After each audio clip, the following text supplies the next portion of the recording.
జై రామకృష్ణ. మనం దైవంతో సహజీవనంలో నెక్స్ట్ పార్ట్ చూద్దాము.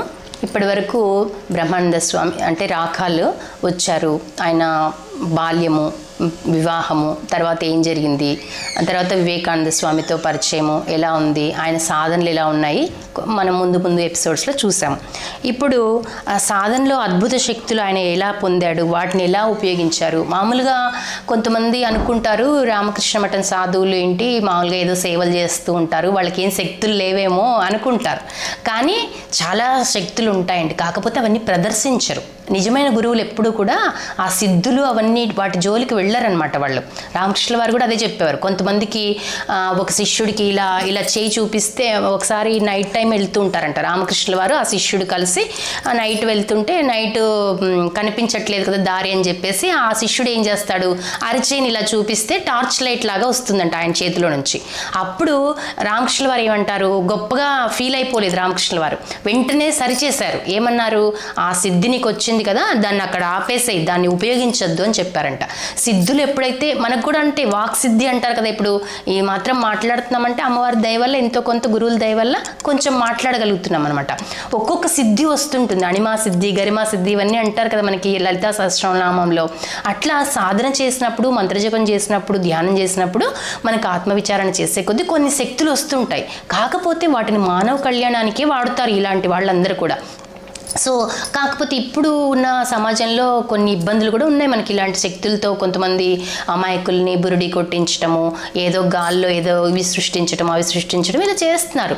అయితే మన సాధువులు ఏంటి అంటే ఆ శక్తుల్ని వాళ్ళు ఎగ్జిబిట్ చేయరు. లోక కళ్యాణం కోసం ఒక్కొక్క సాధువు ఒక్కొక్క విషయాన్ని కనిపెడుతుంటారనమాట. వాళ్ళు విషయాన్ని కనిపెట్టడం అంటే కొంతమంది ఇప్పుడు ఆయన మన బోధమానంద స్వామీజీ ఉన్నారు, ఆయన Vivekananda institute of human excellence అనేది అది రన్ చేస్తున్నారు. మన అంటే అక్కడ మొత్తము అన్ని రకాల వాళ్ళకి ట్రైనింగ్లు ఇస్తూ ఉంటారు. పెద్ద పెద్ద జడ్జెస్ వస్తుంటారు, టీచర్స్ అని, ఇంకా అన్ని సమాజంలో ఉన్న అన్ని రకాల వర్గాల వాళ్ళకి వాల్యూ బేస్డ్ ఎడ్యుకేషన్, వాళ్ళ యొక్క వృత్తిని వాళ్ళు ఎలా చక్కగా చేయాలి, సమాజానికి వాళ్ళు ఎలా పనికి రావాలి, అలా ఒక్కొక్క స్వామీజీ ఇప్పుడు శ్రీతికంఠానంద మహారాజ్ గారు ఉన్నారు, ఆయన ఆర్యజనని అనేటువంటి ప్రోగ్రామ్ని ఆయన కనిపెట్టారు. అంటే ఒక్కొక్క సాధువు వాళ్ళ యొక్క శక్తితో సమాజాని కోసం ఆలోచించి ఒక్కొక్క ప్రోగ్రామ్ని ముందుకు తీసుకెళ్తూ ఇలా సేవ చేస్తూ ఉంటారనమాట. కాబట్టి ఇక్కడ ఏమైందో చూద్దాం మనము. సాధన కాలంలో రాకాల్ కొన్ని అద్భుత శక్తులను పొందాడు. ఒకసారి దేవాలయపు తోట పనివాడు అస్వస్థతకు గురి అయ్యాడు. అతన్ని చూసేవారెవరూ లేరు. రాత్రింబవళ్ళు రాకాల్ అతడికి సేవ చేశాడు. ఒక రాత్రి ఆ రోగి చాలా నొప్పితో బాధపడుతున్నాడు. తన దగ్గర మందేమీ లేనందున రాకాల్ ఆ రోగి తల వద్ద కూర్చుని ఒక మంత్రం జపించసాగాడు. కాసేపటికి అతడికి నిద్రమత్తు ఆవరించింది. చూడండి మంత్రంకి ఎంత శక్తి ఉంటుందో. సో అమ్మ చెప్తారు కదా మనకి, శారదమాత ఏం చెప్తారు, నీకు ఇష్టం ఉన్నా లేకపోయినా మంత్రం చేసుకుంటూ ఉండు.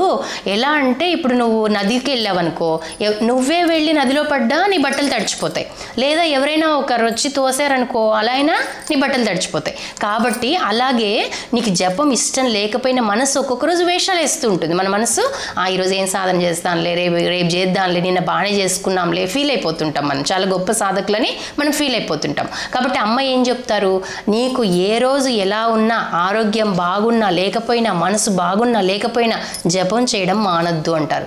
జపం వల్లే సర్వం సిద్ధిస్తుంది. సో కాబట్టి ఇప్పుడు ఈయన ఏం చేశారు, ఆ రోగి తల దగ్గర కూర్చొని మంత్ర జపం చేశారు. అప్పుడు ఏం జరిగింది, అప్పుడు ఒక దివ్య తేజస్సుతో వెలుగొందే అందమైన 12 సంవత్సరాల బాలిక అతడి ముందు సాక్షాత్కరించింది. నిజంగానే వాళ్ళకి ఇవన్నీ కనిపించాయి అన్నమాట. వాళ్ళకి ఆ శక్తి ఉంది కాబట్టి చూడగలుగుతారు. మనకి ఇప్పుడు కొన్ని ఇంట్లో కుక్కలు అలా ఉన్నప్పుడు కొన్ని మొరుగుతుంటాయి చూసారు, ఏదో వాటికి కనిపిస్తుంటుంది, మనకు కనిపించదు అవన్నీ. కాబట్టి అట్లా వీళ్ళకి కూడా కనిపించింది అనమాట ఈ స్వామికి. బాలిక అతడి ముందు సాక్షాత్కరించింది. ఆ బాలికను దేవతగా గుర్తించి రాకాల్, అమ్మ ఈ రోగికి నయమవుతుందా అని అడిగాడు. అవుతుంది అని సమాధానం ఇచ్చి అంతర్ధానమైంది. అత్యాశ్చర్యకరంగా ఆ మర్నాడు రోగికి స్వస్థత చేకూరింది. కాబట్టి మంత్రానికి అంత శక్తి ఉంది. వాళ్ళు అంత సాధన చేసేవాడు. ఆయన ఎప్పుడూ ఒక్క స్పీచ్ కూడా ఇవ్వలేదంట. బ్రహ్మానంద స్వామి జీవితంలో ఏనాడు స్పీచెస్ ఇవ్వలేదు. ఇప్పుడు మనలాంటి వాళ్ళందరూ సామాన్య సాధకులం కాబట్టి ఈ మాత్రం కెమెరాల ముందుకు వచ్చి కూర్చొని మాట్లాడడం ఇది చేస్తున్నారు. కానీ పెద్ద పెద్ద వాళ్ళు సాధకులు, వాళ్ళ పెద్ద పెద్ద స్వామీజీలు వాళ్ళందరూ ఏంటి, వాళ్ళ సాధనలో మునిగిపోయి ఉంటారు. వాళ్ళు మాట్లాడాలని కూడా అనుకోరు అనమాట. వాళ్ళ యొక్క ఒక చూపుతోటి, ఒక స్పర్శతోటి, వాళ్ళ యొక్క వైబ్రేషన్స్ తోటే ప్రపంచానికి, విశ్వానికి మంచి జరుగుతుంటుంది అనమాట. వాళ్ళు మాట్లాడాల్సిన అవసరం లేదు. ఇప్పుడు రమణ మహర్షి గారు ఉన్నారు, ఆయన 50 సంవత్సరాలు మౌనంలో ఉన్న తర్వాత ఒక సభ జరిపారంట. ఒక సభ పెట్టి, స్వామి మీరు వచ్చి ఒక 2 మాటలు మాట్లాడండి అంటే, అప్పుడు కూడా రమణ మహర్షి గారు వచ్చి స్టేజ్ మీదకి వచ్చి ఒక చిన్న చిరునవ్వు నవ్వేసి వెళ్ళిపోయారంట.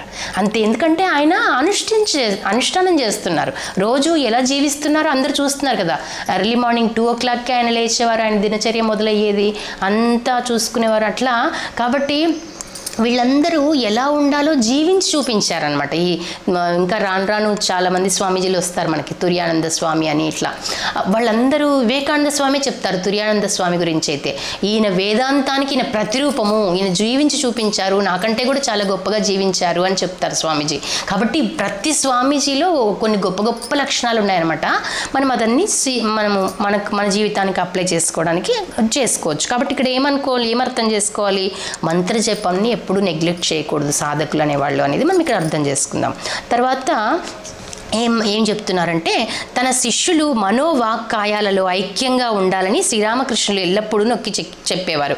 శిష్యులందరినీ ఐకమత్యంగా ఉండమని ప్రేరేపించేవారంట. ఎందుకంటే ఒక సంస్థ ముందుకు వెళ్ళాలంటే అందులో ఉన్న వాళ్ళందరూ ఒకది తాటిపైన ఉండాలి కదా. వాళ్ళకు ఒక లీడర్ ఉన్నారనుకోండి, ఆ లీడర్ని అందరూ గౌరవించాలి, ఆ లీడర్ చెప్పే మాట వినాలి. వీళ్ళందరూ కూడా కరెక్ట్గా ముందుకెళ్తూ ఉంటేనే అంత పెద్ద శాఖలు అన్ని విస్తరించి ఈ రోజుకి కూడా ఒక్క డిస్ప్యూట్ కూడా లేకుండా వాళ్ళు అలా ముందుకెళ్తున్నారంటే ఎంత వాళ్ళు అన్నీ ఓర్చుకుంటుంటారు, ఎంత ఒకరి మీద ఒకరు వాళ్ళు గౌరవంగా బతుకుతున్నారో మనం అర్థం చేసుకోవాలి. మనం కూడా అవన్నీ ఆర్గనైజేషన్ స్కిల్స్ లాగా నేర్చుకుని, లీడర్షిప్ స్కిల్స్ లాగా డెవలప్ చేసుకుంటూ మన ప్రాపంచిక జీవితంలో కూడా వాటిని అప్లై చేయడానికి మనం ప్రయత్నించవచ్చు అనమాట. కాబట్టి ఏమంటున్నారు, శ్రీరామకృష్ణులు అలా ఎల్లప్పుడూ నొక్కి చెప్పేవారు. ఒకరోజు రాఖాల్ కలకత్తా నుండి రాగానే శ్రీరామకృష్ణులు, నేను నీ వంక చూడలేకపోతున్నాను, ఎందుకు, నువ్వేమైనా తప్పు చేసావా అని అడిగారంట. చూడండి ఎంత అద్భుతంగా ఉంటుందో ఇప్పుడు జరిగే ఎపిసోడ్. కాబట్టి ఏమని అడిగారు, ఏంటి నువ్వేమైనా తప్పు చేసావా, నేను నీ వంక చూడలేకపోతున్నాను అని అడిగారంట. అడిగితే లేదు అని రాకాల్ సమాధానం ఇచ్చాడు. కానీ మనసులో తప్పు అంటే రాకాల్ ఏమనుకున్నాడంటే, దొంగతనం చేయటము, ఏదైనా వ్యభిచారం చేయటము ఇలాంటివి కదా తప్పు, నేను ఇలాంటివి ఏం చేయలేదు కదా అని అందుకు లేదని చెప్పేశాడు. గురుదేవులు ఏమన్నారు, గురుదేవులు మళ్ళా నువ్వు అబద్ధాలు కూడా చెబుతున్నావా అని అన్నారంట. మనం ఏంటి ఆలవోకగా చెప్పేస్తాం మన జీవితంలో. అబద్ధం అంటే మనం మాటకి రోజులో ఎన్నిసార్లు చెప్తామో అబద్ధాలు మనకు తెలియదు. అవసరమైన వాటికి అవసరం లేని వాటికి కూడా చెప్పేస్తుంటాం. అట్లా మనకి సత్యనిష్ట మీద నమ్మకం లేదనమాట. కానీ గురుదేవులు ఏం చేశారు, నువ్వు అబద్ధాలు చెప్తున్నావా అంటే అప్పుడు అన్నాడంట, ఒక ఫ్రెండ్తో ఏదో సరదాగా చెప్పాడంట, అది కూడా కనిపెట్టేశారు. చూడండి రామకృష్ణుల వారు అంత గొప్ప ఇది అనమాట. ఆయన అవతార వరిష్ఠుడు అనమాట. శిష్యులు ఏం చేస్తున్నారు, వాళ్ళ మనసులో ఏముంది, ఆ రోజు ఏం తప్పు చేశారు. ఇప్పుడు మాకు కూడా గురువులు ఇక్కడ రామకృష్ణ మఠంలో ఉన్నప్పుడు మాకు నెలంతా జపసాధన, నెలంతా లాస్ట్ సండే జపసాధన ఉంటుంది అనమాట. నెలంతా మనం ఇంట్లో చేసుకుంటాము. నెలలో లాస్ట్ సండే మాత్రం మార్నింగ్ 9 to ఈవినింగ్ 5 వరకు ఉంటుంది జపసాధన, అంటే మంత్రదీక్ష తీసుకున్న వాళ్ళకి. అప్పుడు మధ్యలో అదేంటి లంచ్ బ్రేక్ ఉన్నప్పుడు స్వామీజీ వాళ్ళకి పాద నమస్కారం చేసుకోవడానికి అందరు లైన్లో వెళ్తాము. ఆ టైంలో నిజంగా ఆ మంత్లో కనుక ఏదైనా మనం తప్పు చేస్తుంటే స్వామీజీ అసలు నవ్వేవారు కాదనమాట. అలా ఉండిపోయేది ఆయన ఫేస్. జ్ఞానదానంద మహారాజ్ ఉండేవారు మాకు అప్పుడు అధ్యక్ష మహారాజ్గా, ఇప్పుడు బోధమానంద గారు ఉన్నారు అధ్యక్షులుగా. మాకు తెలిసిపోయేది అనమాట, మేము ఈ తప్పులో ఉన్నాము, ఈ తప్పు మార్గంలో ఉన్నాము. మనం అందరం మానవులమే కదా, ఎన్నో తప్పులు చేస్తుంటాం కదా. కాబట్టి ఆ నెలలో నిజంగా బాగా సాధన చేసి బాగా సేవ చేస్తే ఎంత చక్కటి నవ్వు నవ్వి ఇలా తలూపి పంపించేస్తారనమాట. ఒక అరటి పండు ఇచ్చి మనకి ప్రసాదం ఇచ్చి పంపిస్తారు. ఆ ఒక్క శక్తి, ఆ కొంచెం శక్తి మనల్ని మళ్ళీ నెలంతా నడుపుతుంది. అదనమాట గురువుల యొక్క శక్తి. ఎప్పుడైనా విజిట్కి వెళ్ళినప్పుడు కూడా అంతే మహారాజ్ గారు, బాగా మనం మంచి మార్గంలో ఉన్నాము అంటే రామకృష్ణుల పనిలో ఉన్నావా అని చక్కగా ఆశీర్వదించేవారు. లేదంటే అలా బిగుసుకుని ఉండిపోయేవారు అనమాట. నాకు అర్థమైపోయింది, అమ్మో నేను ఈ మంత్లో ఇలా తప్పుగా ఉన్నాను, ఎవరినైనా పరుషంగా మాట్లాడడమో లేకపోతే ఏదో ఒకటి మనలో ఏదైనా ఒక మోహం ప్రవేశించడమో కామం ప్రవేశించడమో ఎన్నో జరుగుతాయి కదా మనకి. మనం సామాన్యులం కదా. అట్లా ఉన్నప్పుడు అర్థమైపోయేది అయిపోయేది. నెక్స్ట్ మళ్ళీ ఏమనుకునే వాళ్ళము, అమ్మో నెక్స్ట్ విజిట్కి వెళ్ళేలోపు ఇది సరి చేసుకొని వెళ్ళాలి, నేను స్వామీజీ చిరునవ్వును చూడాలి నేను అని అనుకునే వాళ్ళం. అంత ఒక తల్లి తండ్రి లాగా అనమాట వాళ్ళు. మేము ఒక పుట్టిల్లుకి వెళ్తే ఎంత ఆప్యాయంగా ఫీల్ అవుతామో అట్లా ఒక పుట్టిల్లు లాగా అనుకునే వాళ్ళం అనమాట. అంత ఆప్యాయత ఉంటుంది గురువుల దగ్గర. గురువులు అంటారు తల్లిదండ్రుల కంటే మనల్ని 1000 రెట్లు అధికంగా ప్రేమించేవాడే గురువు అనమాట.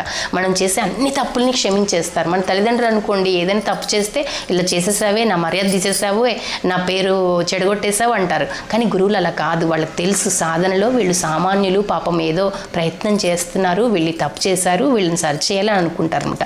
కాబట్టి ఇక్కడ కూడా గురుదేవులు కూడా ఏమన్నారంట, నువ్వు అబద్ధాలు కూడా చెప్తావా అన్నారంట. చూడండి, అబద్ధం చెప్పడం అనేది మనకి ఇప్పుడు కామన్. వాళ్ళు ఎలా తీసుకున్నారు దాన్ని ఒక సీరియస్ మ్యాటర్గా తీసుకున్నారు కాబట్టి వాళ్ళు అంత సీరియస్గా సాధన చేయగలిగారు, అంత ఇదిగా భగవంతుణ్ణి సాక్షాత్కారం పొందారనమాట. కాబట్టి ఏమన్నాడు, స్నేహితులతో సరదాగా చెప్పాను అంటారంట.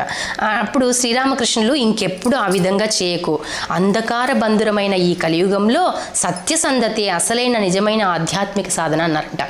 చెప్తారు, ఒక 12 years ఎవరైనా ఒక మనిషి అబద్ధం చెప్పకుండా ఎటువంటి పరిస్థితి వచ్చినా కేవలం సత్యం పలికారనుకోండి, వాళ్ళకి వాక్శుద్ధి వచ్చేస్తుందంట. వాళ్ళు అనుకున్నది ఇలా, వాళ్ళు ఏదైనా ఒక మాట అన్నారంటే జరిగిపోతుందంట. విశ్వము వాళ్ళకి అంత సపోర్ట్ చేస్తుందంట. సత్యనారాయణ వ్రతము ఇవన్నీ చేస్తుంటాం మనం. ఎందుకు చేస్తాం సత్యనారాయణ వ్రతము? సత్యనిష్టతో ఉండటాని కోసం చేయాలి, అంతేగాని ఏదో చేసేసాము, వ్రతం వచ్చింది చేసేసాము, అది కాదనమాట.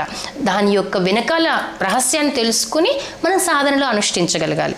సో అట్లా ఇది మనకు చిన్న విషయంగా కనిపించేది వాళ్ళకి అది ఒక చిన్న తప్పును కూడా వాళ్ళు చాలా పెద్దగా చూస్తారు. అందుకే అమ్మ ఏం చెప్తారు, అమ్మ అంటే శారదమ్మ ఏం చెప్తారు, నువ్వు ఇతరుల్లోని దోషాలను ఎంచొద్దు, నీ తప్పును నువ్వు తెలుసుకో ముందు, నీ తప్పుని. సో మన తప్పుని చాలా జాగ్రత్తగా మనం పరిశీలన చేసుకుంటూ నైట్ పడుకోబోయే ముందు రోజు మేము క్లాసెస్లో కూడా అదే హోంవర్క్ ఇస్తుంటాం అనమాట. ఈరోజంతా ఏం చేసావు, ఈరోజంతా ఏదైనా తప్పు చేసావా, తప్పుగా ఎవరితో మాట్లాడావా, పరుషంగా ప్రవర్తించావా. ఒక్కొక్కసారి ఒక వీక్కి హోంవర్క్ ఇచ్చేస్తుంటాం. ఒక సహనంగా ఉండటం ఒక 21 days ప్రాక్టీస్ చేయమని చెప్తాం. సహనంగా ఉండేటప్పుడు ఏమేమి కష్టాలు వచ్చాయి అవి క్లాసెస్లో మళ్ళీ డిస్కస్ చేసుకుంటూ ముందుకెళ్తుంటాం అనమాట. పట్టుదల, వ్యాకులత ఇలా ఒక్కొక్కటి తీసుకొని ప్రాక్టీస్ చేసుకుంటూ వస్తామన్నమాట. అలా చేయకపోతే మనం ఎలా ముందుకెళ్తాం అసలు జీవితంలో? మనం ఎక్కడున్నామో మనకే తెలీదు, అలా అయిపోతుంది. కాబట్టి అలా మనము ఒక్కొక్కటి నేర్చుకుంటూ భగవంతుని దయ వల్ల, గురువుల దయ వల్ల ముందుకెళ్దాము. సర్వం శ్రీరామకృష్ణార్పణమస్తు. లోకా సమస్త సుఖినో భవంతు. జయ రామకృష్ణ.